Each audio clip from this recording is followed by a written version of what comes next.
તો અમદાવાદમાં IT team દ્વારા સર્ચ ઓપરેશન હજુ પણ યથાવત છે। Gulmohar Greens Golf and Country Club ખાતે પણ આઈટી દ્વારા તપાસ કરવામાં આવી રહી છે। ત્રિલોક પરીખના ગુલમોહર ક્લબ ખાતે આઈટીની ટીમો દ્વારા તપાસ કરવામાં આવી રહી છે। ત્રિલોક પરીખ અને અલ્પેશ પરીખના નિવાસ સ્થાને અને ઓફિસમાં સર્ચ કરવામાં આવી રહ્યું છે। વિનોદ ઇન્ડસ્ટ્રીઝ તેમજ તેમના નિવાસ સ્થાને પણ સર્ચ ઓપરેશન કરવામાં આવ્યું।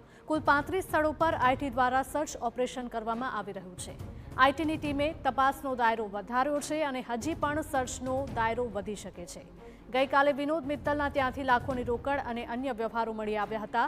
બેંક ખાતા, તમામ દાગીના સહિતની બાબતોની પણ તપાસ કરવામાં આવશે। મોટી માત્રામાં બેનામી વ્યવહારો સામે આવે તેવી પૂરેપૂરી શક્યતા।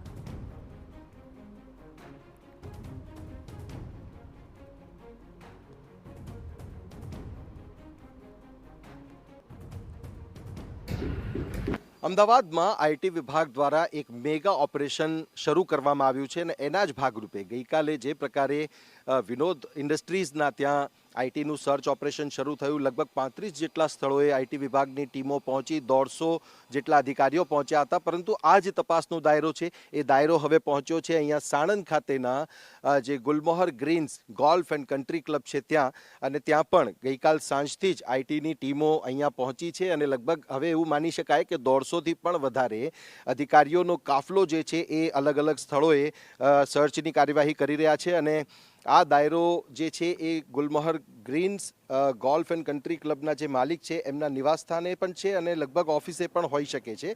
ત્યારે આ જે સમગ્ર તપાસ છે, તપાસમાં અનઅકાઉન્ટેડ મનીની વાત કરીએ કે બે હિસાબી વ્યવહારોની વાત કરીએ કે પછી અનઅકાઉન્ટેડ મનીની વાત કરીએ, તમામ બાબતો, તમામ પાસાઓ જે છે એ જોવામાં આવી રહ્યા છે। ગઈકાલે જે વિનોદ મિત્તલના નિવાસ સ્થાને દરોડા પાડવામાં આવ્યા, શ્રેયસ ક્રોસિંગ પાસે એમના જે નિવાસ સ્થાન છે ત્યાં, ત્યારે એ સર્ચ દરમિયાન પણ આઈટી વિભાગની ટીમને લગભગ મોટી માત્રામાં લાખોની કેશ પણ મળી આવી છે અને સાથે જ સાથે કેટલાક બીજા વ્યવહારો પણ મળી આવ્યા છે।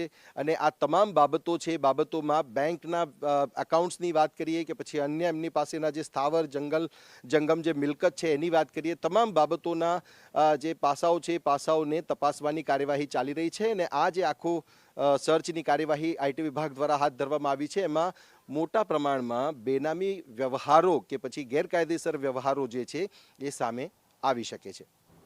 કેમેરામેન નટવર પરમાર સાથે સચિન પાટીલ, TV9 સાણંદ, અમદાવાદ।